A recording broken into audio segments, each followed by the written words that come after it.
อ๋อมันคือเปื้อนไถลังแต่โทษพี่น้องไงมันเปื้อนแห้งอีหลีดอจักโตงัวนี่ฮะ6 โตใส่งัวตัวใดแน่งัวตัวนี้น่ะตัวนี้น้อยนี่กับตัวใดตัวแม่ผู้มีอยู่2 โตงัวเพิ่นได้ซะบัดนี้เอองัวอันมาเพิ่นน่ะ4 โตเนาะใกล้ช่วงเวลาปล่อยออกได้ลูกหลานเอ้ยนี่นะสวยได้เบิ่งหันพี่น้องเอ้ย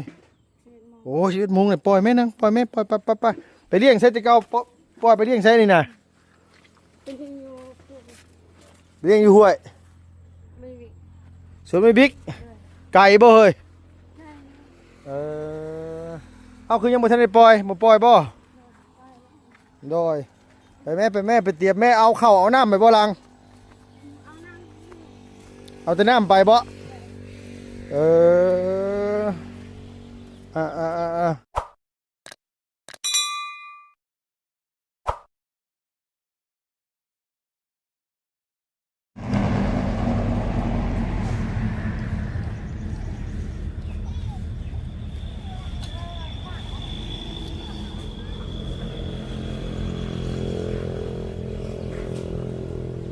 มาพี่น้องเอ้ยเนาะ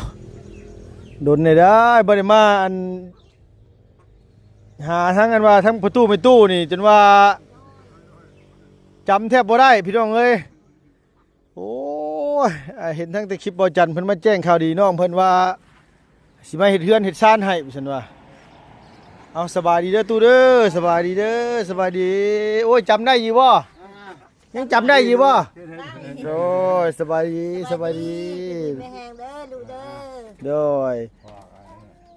เป็นยังไงอันว่าจะเป็นอันพยาธิส่วนหนึ่งไข้ขึ้นนะบ่ช่วยนี่แหละ3 ปีนี่แหละเดี๋ยวปีนี้มันนักไปนะมาละเป็นเรื่อยเอาเป็นเรื่อยๆแต่มันเมื่อยไม่ได้กินข้าวเมื่อยเรียกมาอะไรมาเริ่มไปเป็นงัวเลยแล้วโอ้ไปเมื่อนี่3-4 มื้อคนนอนเลยนะคันบ่ได้ไปใช่โดยคันไปบ้านนึงนี่30 มื้อนอนเทื่อนึงเป็นจะได้นอนสิเนาะคันไปแถวนี้สิได้อยู่เนาะเฮ็ดนี่นั้นมันเช้านี่ก็แก้ช่องเครือนี่ฮะก็นอนเลยแก้ยังน่ะแก้นี่นะฮะเขาโดยเป็นไปหาพุ่นน้าเขามันบ่ค่อยสบายปานใดพ่อตู้ก็หลายปีแล้วตู้เนาะบ่ตุ้ยบ่พี่เขาจักเทื่อแล้วจะจ้อยสิตลอดนั่นล่ะไม่ตู้คือกันไม่ตู้ก็ได้ถ้าก็จ้อยมาจ้อยเขาไม่ได้เจ็บในไข่โดยบ่จันเพิ่นมาแจ้งเพิ่นสิอันมาเฮ็ดตั้งเฮือนบ่โดยตั้งอยู่หม่องใดพ่อตั้งนี่แหละตั้งหม่องนี้เลยโดยโดยใช้เส้นนางเอกของอันทั้งบ่จันเพิ่นมาถ่ายตลอดพี่น้องเอ้ยไปทางใดเลยโอ้โดยโอ้อยู่พุ่นพุ่นน่ะป้าอันนี้บ่งัวเพิ่นไปเลี้ยงตลอดนั่นเลี้ยงรับจ้างบ่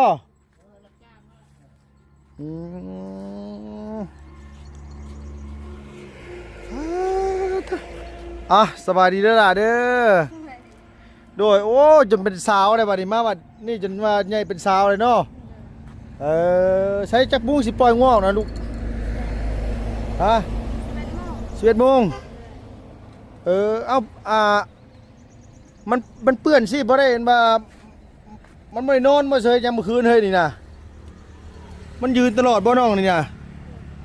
ป้ามันคือเปื้อนไถลัง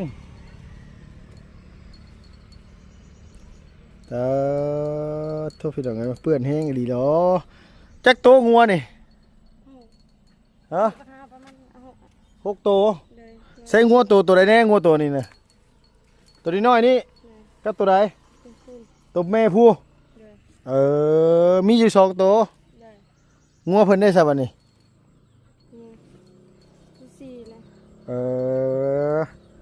งัวอันมาเพิ่นน่ะ4 โตเนาะใกล้ช่วงเวลาปล่อยออกได้ลูกหลานเอ้ยนี่นะสวยได้เบิ่งหันพี่น้องเอ้ยโอ้ชีวิตมุงเนี่ยปล่อยแม่นังปล่อยแม่ปล่อยไปเลี้ยงใส่ตะเกาปล่อยไปเลี้ยงใส่นี่นะ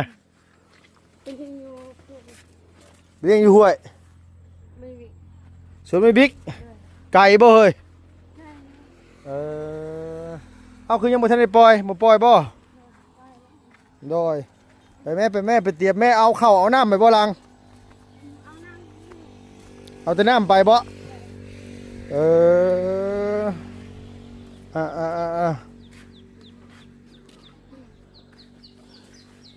โอกระติกน้ำ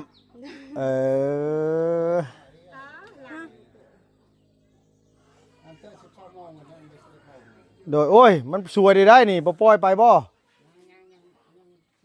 ให้ไอ้สัมผัสก่อน คุยกันก่อน เด้อ เดี๋ยวเย็นหวาเนาะไกลบ่ไปนั่งไปไกลนี่งัวนี่ไกลบ่ เด้อ เข้าบ่ได้เอาไปกินบ่มากินอยู่เพื่อนโดยเข้านะมากินอยู่เพื่อนพี่เนาะ เด้อ จักมุ้งมาบัดนี้ มาซิง 4-5 โมงมา เด้อ ง่วงเด้บัดนี้โอ้ยเนาะตื่นแต่เช้าไปนี่เฮ็ดยังเฮ้ยนี่เอามาใช่อะ เอาไว้ต้มกับน้ำมัน เอามาแกงใส่หน่อไม้มาแกงใส่หน่อไม้โดยเอาบัดทีนี้เห็นว่าหลังนี้ตัวนอนอยู่ใช่ๆนี่เฮือดหมองนอนตัวอยู่ใช่มองพ่อจะว่าตอนนั้นนะ มองเคย อยู่พูดน่ะบ่ เด้อ มองขึ้นครัวตะกี้น่ะบ่ เด้อมื้อได้สวัสดิ์จันทร์เพิ่นสิลงมือเฮ็ดเฮือนยังบ่ฮู้คือกันยังบ่ฮู้ว่ามื้อใดเนาะแต่เพิ่นมาแจ้งน่ะบ่นาง แจ้งแล้ว เงินเท่าไหร่เงินสมทบมีเทือนบ่จันทร์ บู บ่ฮู้กัน เด้อ โดดสมมุติสิตั้งนี่ตั้งอยู่หม้องนี้บ่ เด้อ หม้องเก่านี่จักปีเด้อตัวปีนี้ มาจาก ฮะ บู เอาคือว่าจังซั่นถามพ่อกับแม่ตัวอยู่ว่าตัวจักปีแล้วตัวน่ะ สาม 13 ปี เด้อ มาตอนนั้นตอนมาพ่อไอ้งามตอนที่บ่สบายตอนพี่น้องยังน้อยๆอยู่เอาน้องยังบ่กุ้มอยู่ตอนนั้นเพิ่นยังเป็นเด็กน้อยอยู่ตอนมาพาพี่นางเพิ่นไปหาหมออยู่สารเขตเห็นแต่อาทังนะตอนนั้นเนาะกระทิงเนาะกระทิงเนี่ยก็อาทังแต่อันนี้ซื้อลังอ๋อนางพลื้ยนางลาคนอยู่เรือนนะ ผู้นั้นซื้อหยังก็ซื้อเปลือยอาทิงอาทังอาลังเปลือยนี่แปลว่าบ้งบ่เอาคือตั้งชื่อว่าแปลว่าคือว่าบ้ง ต้องชื่อนั้นนะ เราบางงามกันชื่อก็บางงาม โอ้ยบาปหลายเนาะโดยอันว่าอันลุงคือเห็นอันนั้นอันเลี้ยงปลาบ่นางอ่ะนะ เด้อ ใหญ่บ่ แบบยังบ่ฮอดปลานะ ฮะ ปลาแบบยังบ่ทันเอา ปลายังไม่ทันได้ซื้อมาอยู่ว่าไงว่าอันมีแต่บ่อมันได้ซื้อบ่น้องมันน่ะยังไม่ทันได้ซื้อมาอยู่ในนี่ไผได้เลี้ยงปลาสิอยู่นี่ มีแต่ด้วยค่ะ มดลา แต่ว่าไม่บ้านเลย อ๋อมองมันว่าเมียทิ้งนะ เลย ตัวใหญ่แล้วปลาแล้ว ย่างเลย ได้แล้วเมีย แต่ทนนองตัวนี้ยังพอได้เลี้ยงทีเดียวโดยไปซื้อมือบ่เฮ้ยฝนตกฝนลิ้นก็ไปบ่ ไม่ต้องกับไปเลย ฝนตกก็ไปบ่เลี้ยงงัวน่ะ เด้อ ไปตลอดใครไปเปลี่ยนตัวแม่กับตัวก็อ้ายตัวมีแม่กับอ้ายที่ไปเปลี่ยนน่ะเนาะ เด้อ มื้อใดอยากอยู่เฮือนเนี่ยเพิ่นไปเปลี่ยน เด้อ หรือว่าต้องขอเพิ่นบ่ขอเพิ่นให้ไปเปลี่ยนบ่ เลยเมื่อยกะให้แม่ไปเปลี่ยน มื้อใดเมื่อยก็แม่ไปเปลี่ยนเท่าแน่ เด้อ ปีหนึงได้จักโตงัวน่ะ ต้องหอมเลย ฮอดบ่ปีจะโตนาง จาก เลี้ยงมาจักปีได้ซั่นนี่ หลายปีได้เรียนแต่มันไม่มาทักแต่เป็นนี่ได้แต่ชอบปีนี่แหละได้รู้ เอามันหมูงัวเถิกบ่เอา ไม่ได้จะมาแต่จะเป็นถึงบ่มีลูกเลยก็เรียกเป้าชื่อบ่มีตัวทัก โดยตะกี้เลี้ยงไปซื้อมันหมูงัวเถิกติบัดนี้เอางัวเถิกมาใช้ซะบัดนี้น่ะ เนี่ยข่าวหักมาเอามา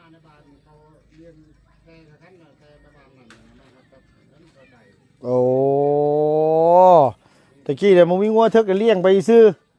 บ่ออกลูกจักเทื่อโดยฝนตกมาหัวบ่ให้เฮือนตัวนี้นะ หัวอยู่ หัวบ่หัวทั้งใดนี่นะ ก็ตกตุกนะ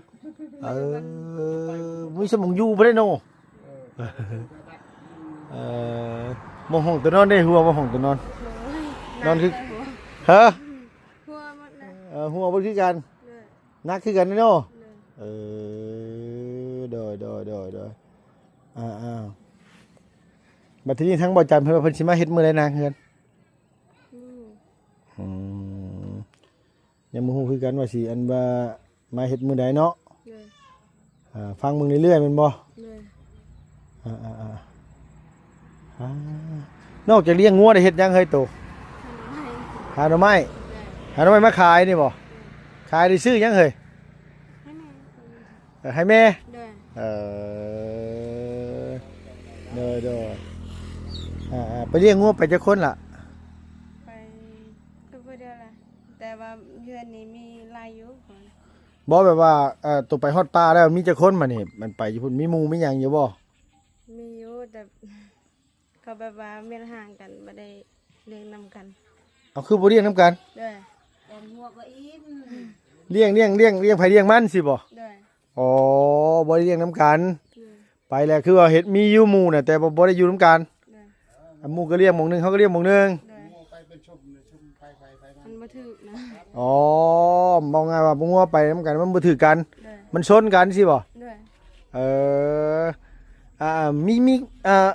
หมู่แบบสนิทกันเลยนี่แบบไปนํกันเลยนี่มีอยู่บ่ล่ะเฮ้อบ่มี มีอยู่ มีอยู่มีก็บ่มีไผเลยนะตัวาเลี้ยงไผเลี้ยงมันมันสิมีหมู่ปากหมู่ว่าวบ่ซะอย่าบอกได้ว่ามีบ่มีได้เว้าได้เว้าแต่แนวมัวหาบ่แม่นแนวเลยเอาเนาะแม่เนาะบุยหมู่ล้มงัวได้ไป หมู่นี่คือแบบว่าในบ้านนี่ก็มีบ่ล่ะในบ้านนี่ก็มีคือกันว่าไงเรื่องไปเรื่องมันเนาะคันไปนำกันน่ะมันงัวมันชนกันบ่ ด้วย มันบ่ถือกันงัวมันนั่นว่านี่กันแล้วก็หาหมองอยู่ไผบ่อยู่บ้านไกลบ่นางไกลบ่ ไก่อยู่ประมาณ2 หลัก ประมาณ2 ลัก 3 ลักพู้ 2 หลัก โอ้อยู่พุ่นมีป่ายังนางป่าไม่บิ๊กป่าไม่นี่บ่ป่ายางป่าหยังสิบ่ ปลาไม่บีบ ป่าบิ๊กเลยโดยโอ้ยว่าไปตั้งแต่11 โมง4-5 โมงจังมาแล้วมากินข้าวอยู่เฮือนโอ้มาจะใช้นางงามเอาสบายดีโดยสบายดีตะกี้พ่อน้องไส้ครั้งแรกพี่น้องเอ้ยตะกี้พ่ออยู่นี่เนาะ อยู่นี่ พ่ออยู่นั้นเนาะ ด้วย เพิ่นมากับย่าเพิ่นตะกี้ตั้งแต่ย่าเพิ่นนั่นว่าสันนิเสียตั้งแต่โอ้แต่เพิ่นนั้นน้อยพุ่น ตั้งแต่ปี2023 น้อย วันนี้ กลัวแล้วพ่อเนาะตั้ง 2022 ปี2022นี่แหละประมาณนี้แหละมาตอนนั้นมาเฮือนน้องอันว่างามพี่น้องเอ้ยตะกี้ เพื่อน ตื่นเฮือนเนาะ เลยทั้งจื้อมาได้ใส่เสื้อสีแดงแล้วดูว่า ถามมาขึ้นเฮือนอันน้องอันนี้รุ่นเดียวกันบ่นี่นะ เอื่อยประมาณ15 ปีแล้วเรา แม่นบ่ เดือ 15 ปีบ่ ประมาณนี้ แม่นบ่แม่รุ่นเอื้อยบ่นี่นะอลังนี่เป็นรุ่นเอื้อยใช่บ่สิแม่นอยู่แล้วพอตอนมันไอ้ไซนึงน้อยๆนึงตอนเฮาอันว่าเห็นตอนกี้ผู้ คนน่ะเป็นคนเตี้ยซื้อแต่อายุหลายเท่าเป็นคนใหญ่ไว้แต่อายุเขายังน้อย เออ เขาเบิ่งจากตาเขากันตาเว้ย เบ้ยสิบอกว่าตัวเองงามบ่ว่าเขาขี้ร้ายได้เนาะ บ่ เออโอ้คนเฮานี่เนาะบ่ธรรมดาหมู่บ่ย่องก็ย่องเองโตเว้าปานนี้หมู่ก็ฮู้แล้วว่าตัวเว้านั่นเนาะโดยแต่ว่าสิประมาณเดียวกันนั่นแหละพี่น้องเอ้ยตอนนั้นก็อันเห็นเพิ่นมากับย่าเพิ่นก็ยังอันนี่อยู่โดยอันนี้ก็ยังน้อยๆอยู่ตะกี้น่ะน้องอันนี้ไปใช้ชนะบ่ได้ไปเลี้ยงงัวได้ไงนำกันบ่ ค วย้องมาเลย มาเลยบ่สิเรา เด้อ เลย แต่ อัน ว่า หั จั วน ตังให้หัวย้อง อันสาวหัวฟูนะ แม่ เอื้อยแล้วไปใช้ใช่ลูกอ่ะ เอาพัวน่ะ เอื้อยผัวแล้วติเออ ประมาณ15 ปีบ่เอ่ยแล้วบ่ฮอดบ่14 ปี4 ปีเอาผัวแล้ว 45ผัวได้เต้ อายุแล้ว ได้ลูกเลยติแม่ ได้ลูกแล้ว เออ สำคอยซื้อผ้าแล้ว เนาะเอาไว้แท้เนาะบ่ทันได้เป็นสาวได้มีผัวแล้วบ่อะไรก็ได้ขมังเลยเดี๋ยวบัดนี้บ่จันเฮ็ดเพิ่นว่าสิเฮ็ดให้หลังใหญ่น้อยซำได้ล่ะเพิ่นบอกอยู่บ่ขนาด เบิ่งอยู่แต่ว่าจักหนังจักไงจักน้อยแล้วพูด บอกง่ายว่าเพิ่นให้เบิ่งอยู่แต่ว่าเฮาบ่ฮู้ว่าใหญ่น้อยซำใดสิเฮ็ดทรงแบบนี้บ่เฮ็ดคล้ายๆกันสิได้เนาะโดยพี่น้องเอ้ยดีใจน้องเพิ่นฮู้จักกับประตูไม่ตู้มานี่ก็หลายปีแล้วพี่น้องเอ้ยมาอันว่าเฮือนน้องงามตั้งแต่ปี2022 23ตะกี้พี่น้องเอ้ยมาตั้งแต่น้องงามมันเราคลอดลูกกันว่าน้องอีหยังวะ เพิ่นเจ็บอัน ตอนนางงามเจ็บกะเธอทางไปยังน้อย โดยทางกันยังน้อยล้างนี่ยังน้อยเนาะ เฮาก็ยังน้อย โดยตอนนั้นน่ะแม่ตู้กำลังมีลูกน้อยนะตู้เนาะ น้อย ลูกสลาเจ้าเนาะลูกสลาเรายังอุ้มติดมืออยู่พี่น้องเอ้ยเพราะว่าซ้ำกันครับลูกทางเนาะอันยังลูกไอ้งาม นางงามนี่โชคดีนี่ โดย หมดแล้ว กลัวแล้ว2 ปีบ่แม่นสิ4 ปีแล้วบ่กลัวเลยอันนี้ก็จนว่าสิใหญ่เป็นสาวเลยตอนนั้นยังน้อยหนึง แต่บ้านแล้วมัน3 ปี4 ปีนี่แหละ เนาะ4 ปีแล้วนะตู้เนาะลูกกันว่าแต่งามขาดเลือดตะกี้น่ะ ไปง่ายแล้ว เสื้อบ่ตอนนั้นน่ะเฮายังย่างแต่บ้านเฮาย่างไปเบิ่งเขาถ่ายคลิปอยู่นี่แหละ ตะกี้บ่ เลย มากับย่าเจ้าเนาะตะกี้เนาะ เลยติก็มาผู้เดียวพุ่นย่างไปอาบน้ำอยู่เทิงพุ่นน่ะ ฮะ เฮาย่างไปอาบน้ำตะกี้อยู่เทิง มองน้องนะบ่ เลย ตะกี้มาอาบน้ำอยู่พี่บ่ใช่ เลยแล้วก็อยู่อันนั้นอยู่รูปนั่นอยู่ไกลพีภาษานั่นเท่านั้นเฮาอาบน้ำกินน้ อันน้ำบ่มีเนาะ ำเลย โอ้ยพี่น้องเอ้ยตื่นแต่เช้ามื้อเช้าไปใส่บาตรเข้าพรรษา เลย ง่วงนอนมาทีนี้บ่ได้ไปใส่บาตรบ่เอาอยู่พี่บ่ได้ใส่บาตร ใส่ อันหลังบ่ได้ใส่บาตรบ่มื้อเช้าลูกเคยไปใส่บ่ บ่เคยบ่เคย เออใช่ก็บ่เคยเทื่อบ่เอาแม่ก็พอตัวก็บ่ได้ไปบ่มื้อเช้า บ่ อืมโดยมองง่ายเพิ่นอยู่พี่จังนี้เพิ่นบ่เคยไปซะเนาะ ไปคือกันไปคือกัน ไปวัดซื่อน่ะยันไปวัดซื่อเปล่าไปวัดซื่อแต่เข้าพรรษาหยังสิบ่ได้ไปเนาะ ไปคือกันมึงยิงตามเฮาอยากไปก็ไปเฮาบ่อยากไปแล้วก็แล้ว มั้งแล้วคันว่าฉันอยากไปก็ไปบ่อยากไปอะไรก็แล้วฉันสิว่าเข้าพรรษาบ่เฮ้ยก็ไปแล้วจังว่าแท้บ่ได้ไป บ่ได้ไปซ้ำ โดยแต่ ตื่นแต่เช้าๆตี 5ผมพี่น้องมื้อเช้านี่ไปแล้วก็มากินข้าวกินน้ำจักโมงนางสิปล่อยงัวเบิ่งแน่งัวตัวนั้นจ้อยได้เฮ้ย เลย 11 โมงกว่าได้นี่น่ะโอ้เนาะครบเบิดแล้วบ่อันเครื่องเฮือนเครื่องซ่านล่ะดูอันไหนทำบ่จันเพิ่นแจ้ง นี่นะ ฮะ ไปยังใหม่ ยังบ่เพิ่นชวนชื่อหยังเพิ่นสิชื่อหยังมาแน่เพิ่นบอกเพิ่นว่าชื่อหยังแน่ซื้อไม้ค่าสงค่าสร้างเพิ่นมีแล้วบ่นาง จ้ะ ค่าสร้างยังบ่ฮู้คือกันว่ามีหรือบ่มีเนาะลุงก็บ่ได้ถามเพิ่นเป็นว่ามาถ่ายน้องเพิ่นเทื่อแรกนะหลายในรอบหลายปีแล้วไปจักนี่ก็ได้มาล่าสุดนี่ตั้งแต่ลูกไอ้งามเกิดชื่อหยังนะลูกไอ้งามคนน้อยนี่ชื่อหยังนะนางลูกกระทิงชื่อหยังนะคนน้อยน่ะ อัตตา ฮะ วิสัย อวิชัยบ่อันคนเกิดมาน้ำหลังนี่ได้ จักแหละจักซื้อหยังก็เขาไม่ว่าเขาดูเขาแบบไปมี3-4อยู่น่ะมี3ซื้อ มี3 มีสามซื้อ มี3 4 กำลังงงอยู่ว่าบ้านเด็กน้อยยังสิมีฮอด3 4อยู่ว่ะพ่อไปบูชาได้เฮ้ยคันมี3 4 4 4เนาะ3ซื้อเขาเอิ้น 3 4 เนาะโอ้พี่น้องเอ้ยเอามาเอาขนมไปกินอยู่ป้ามาโดยโอ้ยดีใจน้ำอันว่าเพิ่นได้มีข่าวดีนะพี่น้องเนาะ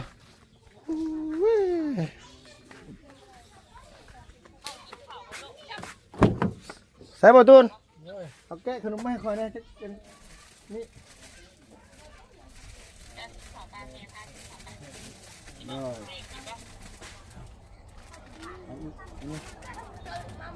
อ้ยมีแต่ขนมเลยห่อไปกินอยู่ป่า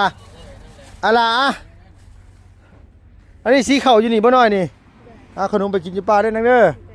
โดยมื้อหน้าเดี๋ยวมาสิมาเยี่ยมใหม่อย่าบอกได้มาวันนี้ขึ้นเฮือนนี่ไว้ได้เนาะแม่เนาะโดยเมื่อเด้อตู้เด้อโดยเอาสบายดีเด้อนังเด้อสบายดีเด้อทั้งนั้นเด้อโดยสบายดีอยู่ดีมีแห้งพี่น้องมีแต่ว่าขออนุญาตเดินทางต่อก่อนพี่น้องเอ้ยมื้อนี้ตื่นแต่เช้าโพดปวดหัวบ่สบายปานใดเนาะพี่น้องเนาะตื่นเช้าโพดพบพ่อกันคลิปหน้าเด้อพี่น้องอยู่ดีมีแห้งเงินร่ำไปรวยพี่น้องเอ้ยไปแล้วพี่น้องบ๊ายบายสบายดีเด้อ